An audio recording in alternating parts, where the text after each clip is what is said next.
지상파 유료 방송사가 지금 허가 기간 만료가 된 이후에도 재허가 절차가 지연돼서 일종의 무허가 상태에 영업을 하고 있었던 거예요? 그렇지 않고요. 뭐 특별법이나 법의 원리에 따라서 행정당국의 그 공백에 의한, 그래서 사업자의 책임으로 기속할 수 없는 부분에 대해서는 그 기간 동안 유효하게 진행하는 것으로 하고, 그 부분을 또 입법적으로 개선을 또 보정을 했습니다. 소급해서 허가를 해주면 허가 유효 기간은 언제부터 기산되는 거예요? 새로 하는 기간부터 되게 됩니다. 전에 안 했던 그때가 아니고? 예. 이게 허가 기간이 몇 년이죠? 예, 뭐 그 조건에 따라서 다른데 최대 7년까지 가능합니다. 지금은 대체로 얼마씩 해놨어요? 예, 기본 특별한 사유 문제가 없으면 7년, 뭐 5년 또 조건 붙여서 3년까지도. 네, 이번에 제어가 한 기간이 얼마냐 이 말이에요? 예, 7년 기본입니다. 예, 사업자별로 그렇습니다. 그럼 지상파 유료방송사 이게 152개 방송국 재허가를 일률적으로 이번에 했는데 1호부터 7년. 예, 순차적으로 하고 있고요. 예, 16개 지상파 방송 사업자를 중심으로 해서 하고 있고, 대상이 되어지는 개별 방송국이 152개가 되어지고 있습니다. 앞으로 종편 등에 대해서는 승인 절차를 예를 들면 종편의 허가 기간은 얼마냐 이 말이에요? 종편도 뭐 마찬가지인데, 그 종편은 이제 허가가 아니고 승인 절차를 지금 진행을 하고 신청을 받아서 하고 있습니다. 그런데 허가 기간, 아직 허가를 재허가를 안 해줬어요? 기간이 아직 안 지났어요? 종편의 경우에는 지금 절차를 진행하고 있습니다. 재허가 절차를 재승인 절차를 진행하고 있습니다. 재허가가 승인이에요? 허가 지상파 등은 이제 허가고, 네. 종편의 경우에는 승인. 그건 허가와 승인인데 그 기간은 허가 기간은 정하기 나름인가요? 아니면 법에 정해져 있습니다. 무조건 몇 년? 예, 조건을 따라서, 그리고 그 이동안의 이행 실적에 따라서 다를 수 있습니다. 최대 기간이 정해져 있겠지. 설마 법정으로 몇 년 딱 정해져 있는 건 아닐 것 같은데? 맞습니다. 예, 최대 7년까지 할 수 있게 돼 있습니다. 근데 아직 방침을 정한 건 아니고 예, 신청에 따라서 심의를 해서 정하게 됩니다. 상황에 따라서 심사 결과에 따라서 예. 기간도 정하고 조건도 정한다. 네, 그렇습니다. 지금 그걸 하고 있는 중이다 그 말이에요? 예, 그 종편의 경우에는 지금 JTBC와 MBN의 경우 신청을 받아서 지금 절차를 진행하고 있습니다. 전에도 한번 얘기했는데 이게 예를 들면 제한 없이 자유롭게 할 수 있는 언론들의 경우, 예를 들면 뭐 신문 뭐 이런 거야, 뭐 자기가 하면 되잖아요, 그죠? 그건 뭐 광범위하게 자유로운 경쟁을 허용해야 될 것 같은데, 방송 특히 공중파나 이런 채널 같은 경우는 제한을 해가지고 다른 사업자들이 못 되게 막아주잖아요. 일종의 특허, 허가라고 할 수 있겠죠. 그럴 경우에 보호되는 만큼 책임을 부과해야 되는데, 예를 들면 무슨 정당 기관지처럼 매우 편파적으로 중립성을 잃고 있다든지 공정성을 결여했다든지 이럴 경우에 제재가 있습니까? 예, 그 방송법상 대통령께서 지당하게 말씀하신 것처럼 방송 사업자들은 공적 책임을 이행하는 조건으로 허가 등과 승인을 받아서 방송의 자유를 구가하고 있는 겁니다. 엄격한 조건 하에서 방송의 자유를 행사할 수 있고, 거기에 대해서 위반하는 행위들에 대해서는 제재 조치들이 수반되게 됩니다. 어쨌든 국민들의 시각으로 봤을 때 뭐 다 그런 건 아니지만 일부에서 이게 도대체 무슨 특정 정당 방송인지 개인 취향 방송인지도 알 수 없을 만큼 객관성도 없고 허위 사실에 왜곡 조작에다가 이런 걸 상습적으로 벌이면 어떻게 됩니까? 예, 그러니까 방송 심의 제도에 의해서 심의를 받게 되고 거기에 대한 제재가 있고, 그 제재가 누적되게 되면 방송 재허가와 재승인 과정에서 불이익 조치를 받을 수 있는 그런 메커니즘으로 되어 있습니다. 그런데 이때까지 그 오랜 시간 동안 제재했다는 얘기를 못 들어봤는데? 네, 일부 이때까지 예를 들면 일부 방송들이 과연 국민들의 시각으로 봤을 때 모든 판단은 국민의 눈높이에서 하는 거 아닙니까? 국민의 시각으로 봤을 때 뭐 충분히 감내할 만한 용인할 만한 중립성, 공정성, 객관성을 가지고 있네? 라고 하는 경우가 아니고 정말 해도 너무하네? 라고 하는 경우가 없지 않았는데 거기에 따라서 어떤 제재가 있었다는 얘기를 내가 들어본 바가 없어서요.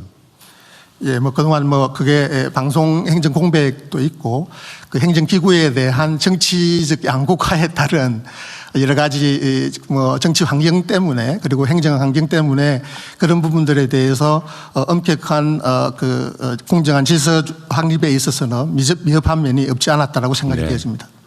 어쨌든 정말로 냉정하고 공정하게 투명하게 객관적으로 국민 눈높이에 맞춰서 방송통신 행정을 해야 되지 않겠나 싶어요.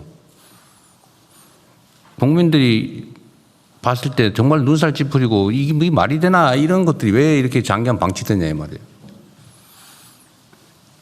명확하게 법률의 취지와 국민의 눈높이에 맞는 방송통신 행정을 해야 될 것 같습니다. 예, 대통령 말씀처럼 헌법과 법률에 따라서 네. 국민 주권자들이 미디어 주권을 잘 향유할 수 있도록 네. 공정한 질서 조정에 힘쓰도록 하겠습니다. 좀 꼭 그랬으면 좋겠습니다. 자, 그 다음에 하시죠. 그 법제처장님. 예. 예를 들면 이 국가 구성원들 입장에서 자신의 행동의 기준, 예를 들면 그 법률 뭐 시행령 규칙 뭐 조례 다 있을 테고, 예를 든다면 판례 또는 아까 얘기한 행정 결정례, 아니면 선례, 관행 이런 것들을 원칙적으로는 우리 구성원들한테 다 공개를 해줘야 내가 어디에 맞춰 행동할지를 판단하고 또 어떤 행동이 과연 현행 우리 사회법질서 체제에 부합하는지를 판단할 수 있잖아요. 예. 기본적으로 어떤 행위의 기준이나 판단의 기준은 비밀일 수 없잖아요. 그렇습니다. 원칙적으로 국민에게 적용되는 기준. 그런 측면에서 지금까지 사실은 중앙정부든 사법기관이든 자신들의 판단 기준을 잘 안 가르쳐주는 경향이 있잖아요. 지금 정부는 모든 걸 다 지금 공개하는 것으로 바뀌었는데 다만 아직 사법부가 판례 공개, 특히 하급심 판례를 공개하지 않고 있는. 하급심 판결을 공개를 안 하면 법원이 어떤 기준으로 판단하는지를 국민들이 알 수가 없잖아요. 예, 실제로 그렇습니다. 그게 상식적으로 타당한가요? 예를 들면 그 하급심 사실 판결을 공개하지 않는 게? 판례는 공개된 법정에서 공개적으로 이루어진 재판의 결과이기 때문에 그리고 전 국민의 말씀하신 대로 행동의 기준을 결정하는 것이기 때문에 전면적으로 공개하는 게 맞습니다. 근데 공개를 안 하고 있죠. 아마 지금 부분적으로만 공개를 하고 있고 공개를 하는 방식도 굉장히 어렵게 해서 사실상 접근이 좀 차단되는. 제가 변호사를 하면서도 그 접근이 잘 안 되던데. 예, 그렇습니다. 그래 막 부탁해가지고 구하고.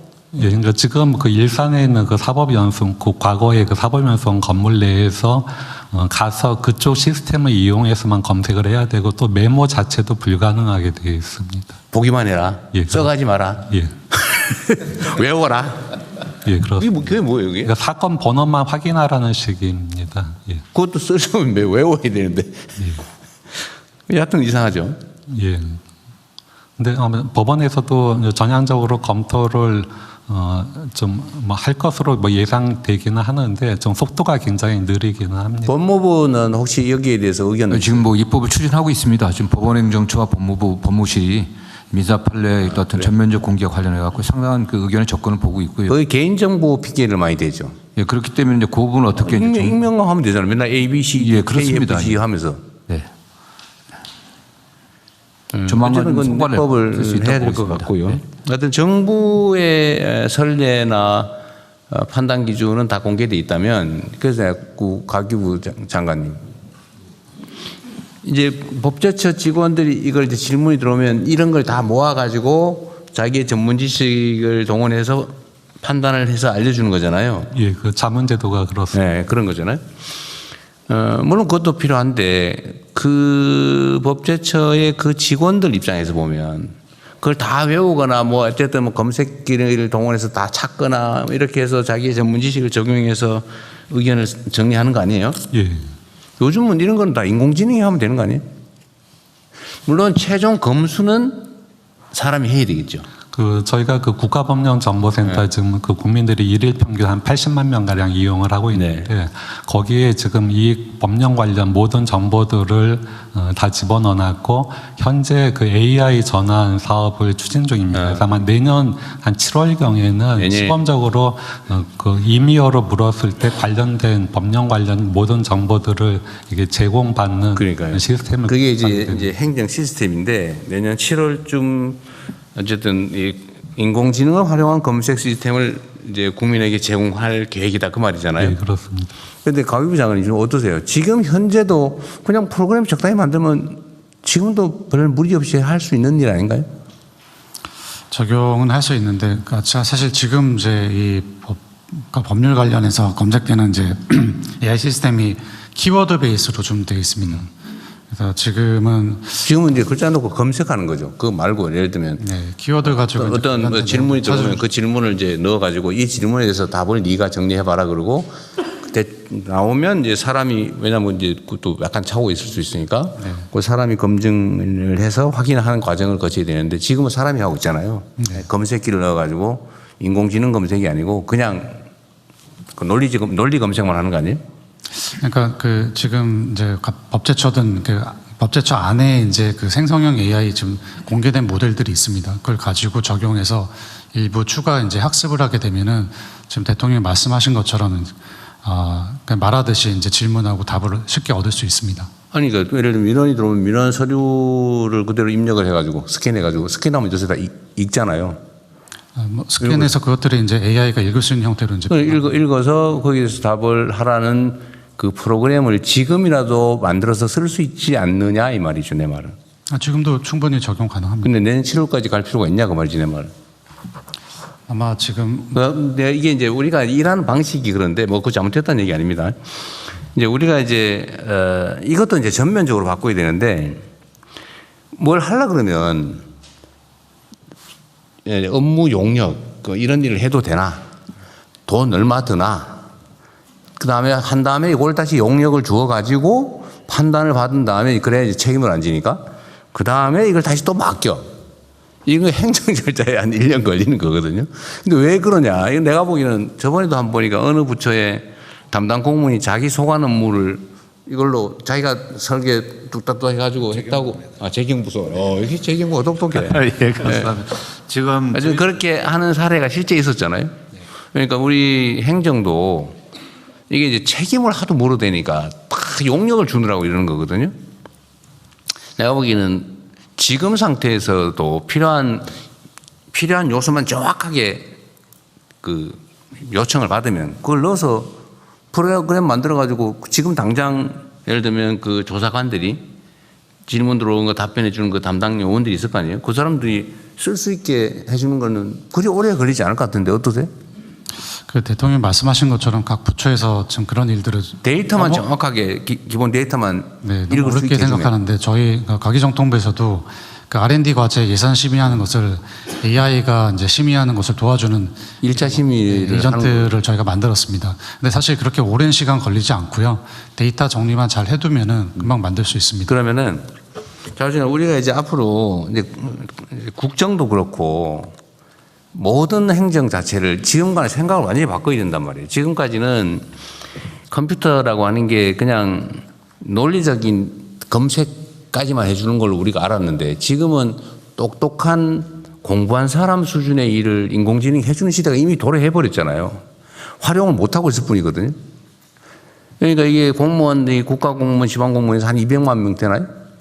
100만 명이랬나? 160만. 160만. 이 160만이 옛날 같은 방식으로 막 손으로 쓰고 컴퓨터에 검색하고 그 막 손으로 타자 쳐서 입력하고 이런 것들을 이제는 벗어날 때가 됐다니까요. 국가 행정부터 효율화해야 될 거 아니냐 그 말이죠. 뭐 더군다나 이제 데이터가 워낙 많아져 가지고 사람 손과 눈으로 하기 어려운 시대가 왔잖아요. 그러면은 이 과기부에서 하든지 기본적으로 각 부처들이 조사하고 분석하고 판단하고 하는 일들을 1차적으로는 인工지능을 빨리 활용을 해야 될 것 같아요. 그 똑똑하고 아주 경험 많은 최고참 사무관 이상의 일을 하잖아요.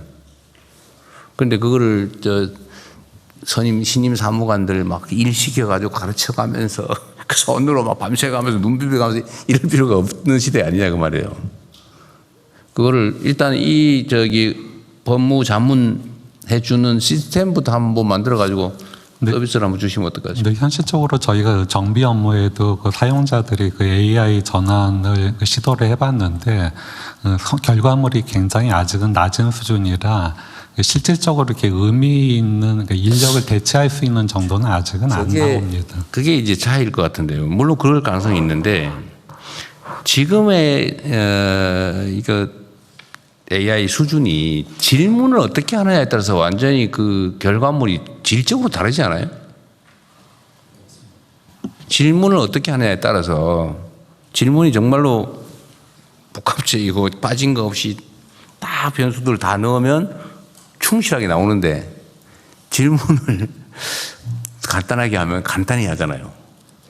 지금 저기 법제처장이 말씀하신 저 문제도 해결할 수 있어요? 지금 법제처장님 얘기하신 내용들은 사실 지금 AI가 좀 어느 정도 그 기본적인 지능을 갖추고 있고, 그러니까 거기에 이제 법제처의 데이터들을 잘 정비해서 넣어야 되는데 아마 그 데이터 그 정비 과정에서 좀 시간이나 좀 수준 차이가 좀 있을 수 있을 것 같습니다. 데이터를 완결적으로 다 접근할 수 있게 해놨느냐가 첫째 문제일 거고, 두 번째는 그거를 어떻게 읽고 분석할지의 기준을 다 잘 설정을 해줘야 되는데 그게 약간 부족할 수도 있고, 이 두 가지가 겹치면 약간 부실한 결과가 나오겠죠. 네, 맞습니다. 그래서 저는 그 법제처랑 저 같이 이제 좀 이런 어떤 데이터 정비 작업을 한번 해보시죠. 빨리 좀 일단 요거부터. 지금은 이제 사실 예전에는 또 AI에 그 맞게 또 다 이렇게 이 데이터를 다 정비를 했었어야 되는데 이제 AI가 이제 알아서 그런 다 읽을 수 있습니다. 읽을 수 있는 형태로만 전환이 되면은 그 쉽게 학습을 시킬 수 있습니다. 그래서 그 논의를 좀 같이 같이 하겠습니다. 그것도 진행 중이긴 합니다. 문제가 있으면 변형도 좀 해야 될 거고요. 네, 데이터 처장입니다. 네. 그냥 마저 진행하십시오. 아닙니다. 그 말씀을 좀 드리려고 합니다. 네. 그 지금 대통령이 말씀하신 게 법제처 문제랑 연관이 된 건데요. 저희가 이제 통계가 있고 그 비정형 데이터들이 있습니다. 정책 자료들이 다 비정형 데이터들인데 그거를 지금 AI 데이터화를 해서 각 부처별로 관리를 하는 게 지금 필요를 하고 그걸 위해서 지금 범정부 관리 체계를 저희가 지금 검토를 하고 있습니다. 그런데 저희가 데이터처가 먼저 선도 모델로 해서 저희가 한번 하려고 좀 준비 중인데 그걸 하기 위해서는 표준화를 해서 그 기준을 만들고 그리고 관리 체계를 따로 만들어서 그 관리 기법이 있습니다. 데이터 중심 AI라고 하는 그 관리 기법인데 그 기법을 중심으로 해서 각 부처의 데이터를 전 부처 전체로 해서 효율적으로 관리하는 그런 체계를 만들어서 준비를 하겠습니다. 그런 거죠. 우리는 이제 예를 들면 전자계산기를 주면 더하기 빼기 곱하기 나누기 뭐 거기다 적당히 쓰는데 공학도들이 쓰는 전자계산기를 줘도 저 같은 사람 못 쓰거든요. 제가 보기엔 인공지능의 상황이 그 정도 된 것 같아요. 우리가 모르는 거예요. 활용하는 방법을. 그 유능한 사람도 데려다 놓고 그 상사가 부실하고 그러면 일을 못 하잖아요. 그거랑 비슷한 거죠. 네. 그래서 그 데이터처도 분발해야 됩니다. 예, 그렇게 하겠습니다. 네. 좀